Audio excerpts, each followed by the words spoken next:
All right, hey everybody, welcome back to the channel. Another newsfeed video here for you. But this one, we're going to dive in and look at this from a reality standpoint for us. Something that many people don't think about. Talking about the bulletproof 1980s Jeep pickup that outsold every muscle car in America. But as I was reading this article, some of the highlights of it really started to hit home for me. And that's what we want to talk about. So let's look at it here. We're talking about the Toyota Hilux. Okay, the Hilux, the truck that refused to die. Still available today, been around forever. The Toyota Hilux built its reputation on stubborn survival. Mechanics around the world share stories of the Hilux truck starting up after being flooded, rolled, left out in the elements for years. In one famous durability test, Top Gear tried to destroy a Hilux by drowning it, crashing it, and even setting on top of a demolished building. After each attempt, it kept going. No frills, no nonsense, just reliability. Let that sink in. We're going to come back to it. Okay, look at the ratings of these things, okay, horsepower-wise. 99 horsepower for this one for the 22R, and then for the RE was 105 horsepower, 129 foot-pounds of torque, 130 foot-pounds of torque. Even a diesel, 62 and 72 horsepower, 93 and 101 foot-pound of torque, or pound-feet of torque.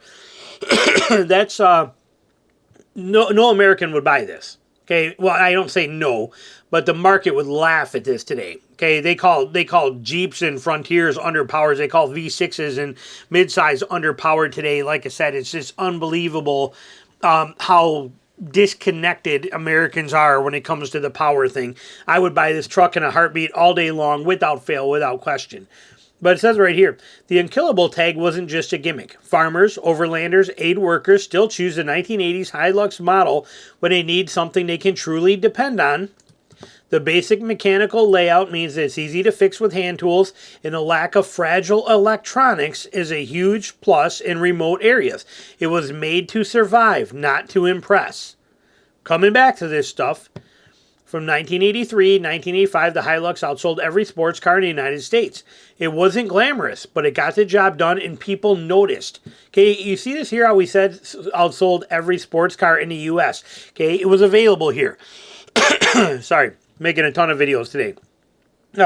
During the mid-1980s, the U.S. market saw a huge demand for compact pickup trucks, especially reliable and fuel-efficient ones. Toyota's pickup sold under the Hilux name globally, but just the Toyota pickup in the U.S. was at the top of that list. And they talk about the cars. Here's some of the best-selling sports cars. It says, meanwhile, traditional American sport cars, like the Corvette, Trans Am, and Mustang were experiencing low production and fluctuating demand as automakers transitioned from muscle car era to the tighter emissions and fuel standards. Look at the sales numbers. Here it is, 1983, Toyota, the pickup truck in the U.S., 162,000 units. Ford Mustang, 120,000 units. 1984, 174,000 units for the Toyota truck, and 140,000, you can see them here, 165 and 85 for the Toyota, Mustang 156. So it outsold the sports cars with this tiny little truck. Now here again, you're going to see this repeatedly coming up in here. America trusted it not because it was exciting, but because it didn't break. With the economy shaky and gas prices climbing, buyers turned towards trucks that didn't need constant attention. The Hilux offered that. It was also small enough to be practical as a daily driver, something few pickups could claim back then. There's a reason the Hilux became a global icon beyond the farm and the trails. It had been used in conflicts from Libya to Afghanistan. While photos from war zone surface, they often feature Toyota pickup trucks, sometimes with mounted machine guns. In fact, the term technical has come to mean any Army pickup truck. The Hilux was the most common model. In Afghanistan in particular, the trucks are incredibly well respected, as the former Army Ranger said. It's a vehicle equivalent of the AK-47. It doesn't care to insurgent warfare, and actually recently also counterinsurgent warfare. It kicks the heck out of the Humvee, they even say too. Think about that. Look at the cost of a Humvee versus the cost of a Hilux. Look at it, what the simple design of it. It's pure brilliance. The part comes down to supply, but mostly it's trust. Relying on the Hilux because it keeps running in the worst possible condition. Dusty deserts, bombed roads, months of no maintenance. It doesn't ask for much. It carries a lot. It's the kind of vehicle you want when failure is not an option. Other vehicles like the Nissan Patrol and old Land Rovers were showing up in similar roles, but the Hilux dominated because it was simpler, more available, and easier to keep running without dealer support. We're coming back to some of this stuff in a second for you.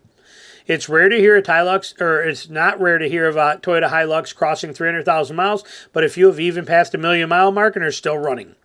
The Hilux is so rugged it became the vehicle of choice for rebel groups and militias in conflict zones around the world. This was nicknamed the Technical, again, which refers to an Army pickup truck, or even the AK-47 of trucks. The Hilux is one of Toyota's most globally recognized vehicles. It's sold in over 180 countries. Many of them it's simply known as the Toyota because it's the only vehicle people use or recognize. There's no gimmicks with the Hilux, no turbo trickery, no finicky electronics. It's a simple engine, durable chassis, and a manual gearbox that just works. That makes it ideal not for work, but for anyone who values a vehicle they can count on year after year.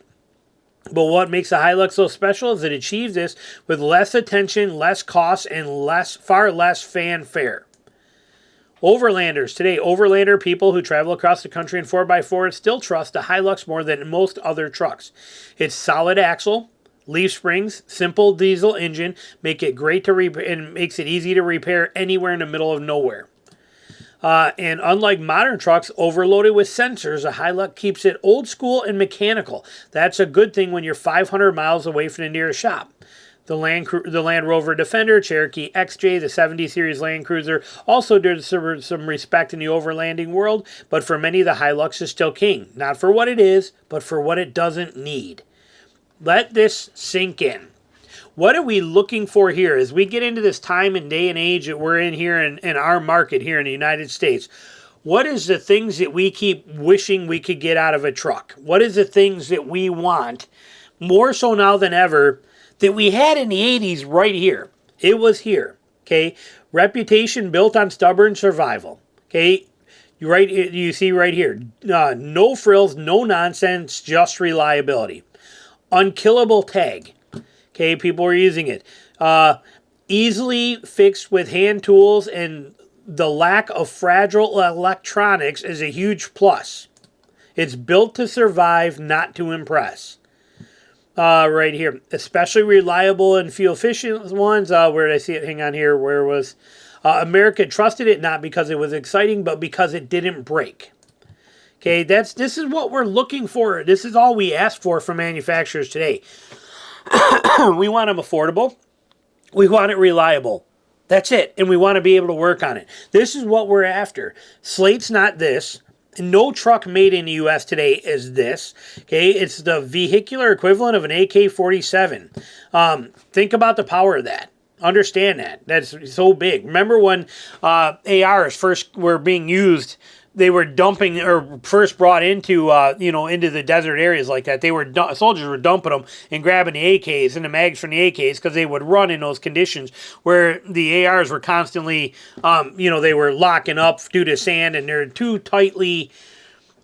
too precision machined and designed to run too tight. It's like a 911 or a 1911 in a handgun world. It's the same kind of concept. They're very finicky, very well-oiled precision machines, not loose and sloppy, think lock, and they work. So, and that's what this is, and this is what we want today in a world where we have so much electronics and so much BS to deal with and so many things. This is what we want here. Would it sell? I'd buy it. Would you? I don't know. But I think this is exactly what we need to have back. This kind of thing. The simplicity of this. People want this. I want this. I honestly believe if they took it and brought it back exactly as you see it right here, and they brought this truck back and put it back out here now today, especially if we went into, where was this one? I saw one on here. Check this one out. I love it. Look at that. I would buy this in a heartbeat. And I would drive the crap out of this. I would love to have this truck right here. Absolutely love it. And we want it. We want it back. Let me know your thoughts, questions, comments. Well, how does this relate to you? Again, I know it was about a Hilux, but isn't this really all we're asking for? I mean, they had it. They had it 40 years ago. Why can't we have it today? Is this really this hard to have? Curious. Let me know your thoughts. Thanks for watching.